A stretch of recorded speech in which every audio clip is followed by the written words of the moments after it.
Assalamualaikum warahmatullahi wabarakatuh.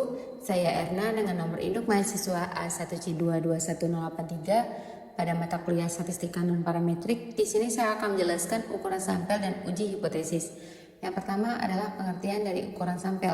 Menurut Sugiono, sampel adalah bagian kecil dari sebuah kelompok besar yang memiliki karakteristik serupa dengan kelompok besar tersebut. Nah, ketika kita ingin melakukan penelitian pada kelompok besar tetapi terbatas oleh dana, waktu, atau tenaga, maka kita dapat menggunakan sampel dari kelompok tersebut. Menurut buku karangan Dr. R.D. Heri Salihuddin, MM, Dr. Endang Budi Ardi, MPD, dan Dr. Khairul Umam, MPD. Sampel adalah sebagian kecil dari populasi yang diambil menurut prosedur tertentu yang dapat mewakili populasi tersebut. Sampel digunakan apabila populasi yang diteliti berjumlah besar dan peneliti tidak mungkin mempelajari keseluruhan populasi. Nah, kendala tersebut dapat terjadi karena keterbatasan biaya, tenaga, waktu yang dimiliki oleh peneliti. Nah, sampel yang akan digunakan dari populasi harus benar-benar mewakili populasi yang diteliti. Kemudian, metode penelitian. Menurut Sugiono, pada tahun 2015, metode penelitian kuantitatif adalah metode penelitian yang berlandaskan pada filsafat positisme. Digunakan untuk meneliti pada populasi atau sampel tertentu. Teknik pengambilan sampel pada umumnya dilakukan secara random. Nah, pengumpulan data menggunakan instrumen penelitian. Analisis data bersifat kuantitatif atau statistik dengan tujuan menguji hipotesis yang telah ditetapkan. Nah, dalam penelitian kuantitatif, ukuran sampel adalah salah satu aspek yang krusial karena mempengaruhi validitas atau keandalan hasil penelitian. Nah, ukuran sampel yang tepat membantu memastikan bahwa data yang diperoleh cukup representatif dari populasi yang lebih besar dan dapat memberikan hasil yang akurat. Nah, dalam penelitian kualitatif, ukuran sampel biasanya berbeda dari penelitian kuantitatif. Peneliti kualitatif lebih fokus pada pemahaman mendalam konteks dan makna dari fenomena yang sedang dipelajari, sehingga ukuran sampel tidak selalu menjadi prioritas utama. Namun peneliti masih perlu mempertimbangkan beberapa faktor yang menentukan ukuran sampel yang tepat. Kemudian fungsi dan pengaruh dari ukuran sampel. Ukuran sampel atau dinotasikan dengan N memainkan peran penting dalam penelitian statistik dan analisis data. Ukuran sampel mempengaruhi keakuratan, keandalan, dan kekuatan hasil penelitian. Nah, berikut adalah beberapa fungsi dan pengaruh dari ukuran sampel. Yang pertama adalah akurasi, estimasi, margin of error, kekuatan statistik, variabilitas dan keandalan, kebutuhan biaya dan waktu, dan yang terakhir adalah penetapan pada distribusi sampling. Nah, contoh dari pengaruh ukuran sampel yang pertama adalah estimasi rata-rata dan uji hipotesis. Mendeskripsikan ukuran sampel. Yang pertama adalah distribusi sampling. Distribusi sampling ini adalah distribusi teoritis yang akan diperoleh jika semua sampel mungkin dengan ukuran yang sama diambil dari populasi yang sama secara acak. Dengan kata lain, distribusi sampling adalah distribusi dari semua nilai yang mungkin dihasilkan oleh suatu statistik tertentu, seperti rata-rata sampel.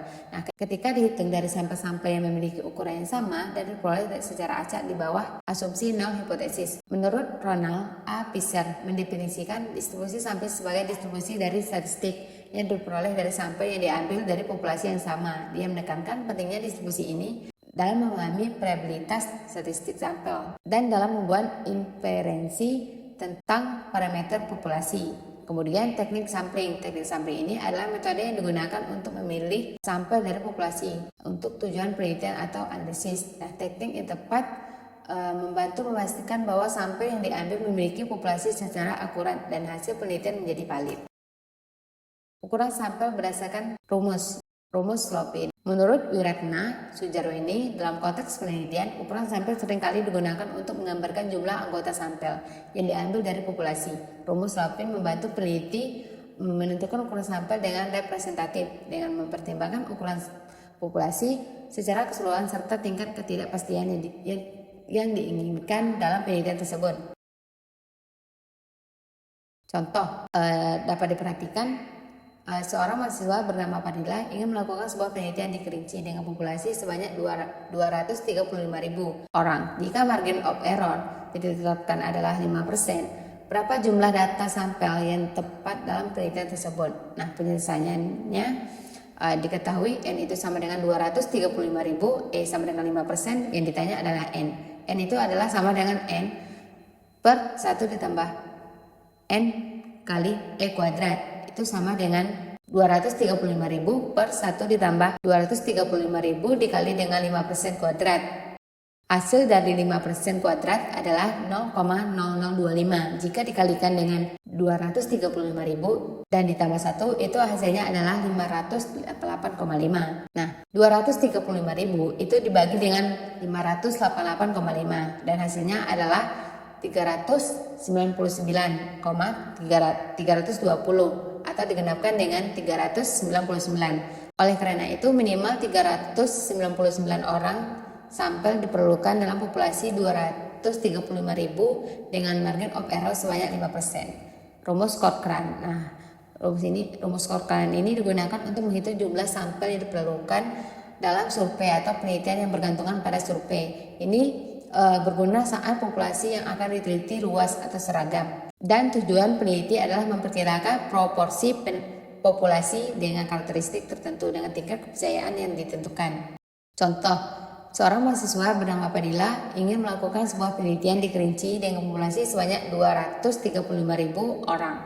Jika margin of error-nya yang ditetapkan adalah 5%, maka ia ingin mendapatkan hasil dengan tingkat kepercayaan 95% atau 1,96.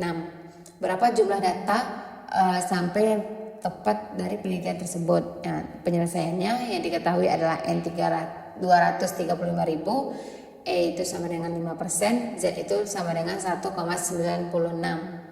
Untuk tingkat kepercayaannya 95%. Nah, P itu sama dengan menggunakan nilai 0,5 sehingga nilai konservatif karena ingin menghasilkan margin of error 25 yang paling ekstrem.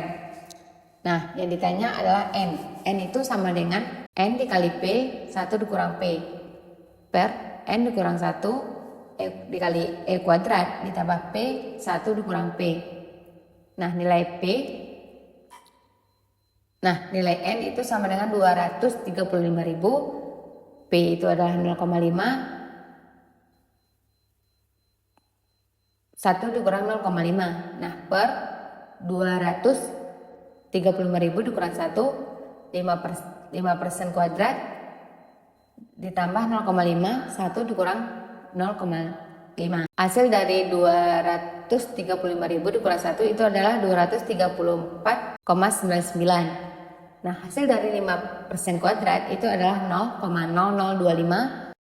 Terus hasil dari 0,5 dikali 0,5 itu adalah 0,25. Maka hasil dari 234,99 dikali dengan 0,0025 ditambah dengan 0,25 itu adalah 587,747. Yang mana 58,750 per 587,747 itu sama dengan 99,958. Dibulatkan menjadi 100. Oleh karena itu minimal 100 orang sampai diperlukan dalam populasi 235 orang untuk tingkat kepercayaan 95% dan margin of error-nya adalah 5%. Nah, menentukan ukuran sampel berdasarkan rekomendasi para ahli. Menurut Cochran, William G. Cochran, seorang pakar statistik, menekankan pentingnya mempertimbangkan berbagai faktor seperti heterogenitas populasi, kompleksitas masalah peneliti, dan tujuan penelitian dalam menentukan ukuran sampel yang sesuai. Contoh dapat diperhatikan pada tabel ini dan dapat diperhatikan soal ini dan rumusnya. Nah, di sini penyelesaiannya berdasarkan sampel didasarkan pada jenis kelamin, berdasarkan rumus Cochran yang ditampilkan sebelumnya, maka beberapa besaran yang diperlukan dapat dihitung sebagai berikut, yang mana P itu sama dengan 2080 per 8.334 itu sama dengan 0,2496. Itu adalah proporsi untuk siswa laki-laki. Q itu sama dengan 1 dikurang dengan proporsi siswa laki-laki. Itu sama dengan 0,7504 proporsi untuk siswa perempuan. Nah, T kuadrat dikali P dikali Q itu sama dengan 1,96 kuadrat dikali dengan 0,2496 dikali dengan 0,7504 4 sama dengan 0,7195. Jadi D kuadrat itu sama dengan 0,05 kuadrat. Itu sama dengan 0,0025. N sama dengan 0,7195 per 0,0025 per 1 ditambah 1 per 8334. 0,7195 per 0,0025 dikurang dengan 1, itu hasilnya adalah 1 ditambah 0,03442. 287,8124 per 1,03442 itu sama dengan 278,23 atau dibulatkan dengan 278 atau 279. Nah, jadi sampel penelitian minimal itu 278 atau 279. Nah, menurut Guy dan Dill. Nah, rekomendasi Guy dan Dill pada tahun 1992 dalam penelitian kualitatif menentukan jumlah sampel yang sesuai, bukan hanya tentang mengumpulkan sebanyak mungkin responden. Mereka menekankan pentingnya mencapai titik jenuh data, di mana tambahan poin informasi tidak lagi memberikan wawasan baru atau relevan terkait dengan pertanyaan peneliti. Lebih dari sekadar jumlah, ukuran sampel yang tepat mencerminkan variasi yang luas dengan karakteristik yang relevan, seperti latar belakang demografis atau pengalaman hidup. Contoh, seorang peneliti ingin melakukan penelitian deskripsi untuk mengetahui tingkat motivasi belajar siswa di sebuah sekolah menengah. Sekolah tersebut memiliki populasi sebanyak 500 siswa. Nah, berdasarkan Guy dan Dill, berapa jumlah sampel yang harus diambil penelitian? Nah, jawabannya untuk menentukan deskriptif, Guy dan Dill menyerahkan ukuran sampel itu adalah 50% dari populasi. Jika populasi kurang dari 1000 siswa, maka populasi itu sama dengan 500 siswa. Ukuran sampel itu sama dengan 10% dari 500 siswa. Itu sama dengan 50 siswa. Jadi peneliti harus mengambil 50 siswa sebagai sampel. Roscoe 1975 memperbesarkan ukuran sampel cenderung meningkatkan keakuratan estimasi dari survei atau penelitian. Roscoe menekankan pentingnya ukuran sampel yang memadai untuk memastikan hasil yang dapat diandalkan. Ia mewakili populasi yang diteliti. Contoh, seorang peneliti akan melakukan penelitian untuk mengevaluasi efektivitas metode pembelajaran baru pada siswa SMA. Populasi siswa adalah 300 orang. Berdasarkan panduan dari Roscoe, berapa ukuran sampel minimal yang direkomendasikan untuk penelitian ini? Rekomendasi bahwa untuk kebanyakan peneliti, ukuran sampel antara 330 hingga 50 subjek sudah cukup. Karena populasi peneliti adalah 300, ukuran sampel minimal yang bisa dilakukan adalah 30 subjek. Namun bisa lebih besar untuk meningkatkan representativitas. Ukuran sampel berdasarkan tabel sampel.